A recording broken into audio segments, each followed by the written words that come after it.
I'm at the ancient archaeological site of the city of Ephesus, and what we have inscribed from the early church period is our earliest example of the word icthύs, which is the Greek word for fish, but it's actually an ancient Christian acronym. You can see here, Jesus, Christ, God, Son, Savior.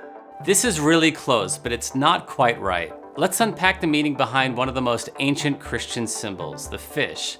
I've got a ton of respect for Wes Huff, but there's a small hiccup in the explanation here. Ichthys is the Greek word for fish, and he's right that early Christians used it as an acrostic, each letter representing a powerful truth about Jesus.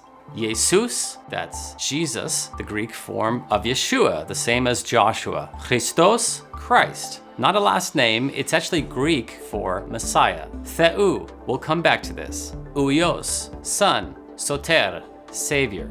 Now here's where it gets tricky. One might assume that the theta stands for theos, the Greek word for God, but technically it doesn't. We know this thanks to Augustine.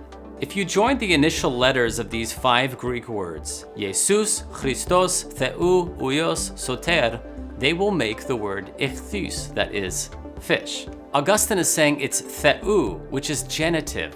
That means of God. So the phrase in English should be Jesus Christ, Son of God, Savior. Now, why does this matter? Because Son of God was actually a powerful title in the early church.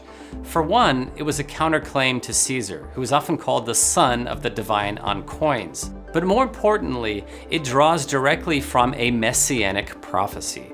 In Psalm 2, God speaks to his Messiah. You are my son. Today I have begotten you. Now, this doesn't mean that God had a literal son with a heavenly wife like Mormonism teaches. It's not biological. It's royal language about inheritance and divine appointment.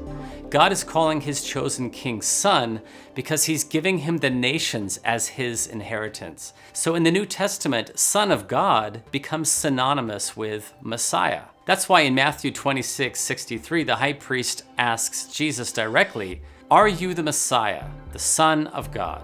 And that's why the gospel writers emphasize it from beginning to end. Mark opens with the beginning of the gospel of Jesus Christ, the Son of God. John closes with, "These are written so that you may believe that Jesus is the Christ, the Son of God." This main message that Jesus is the Messiah, the Son of God, is the core emphasis of the gospel writers, and it should be ours as well.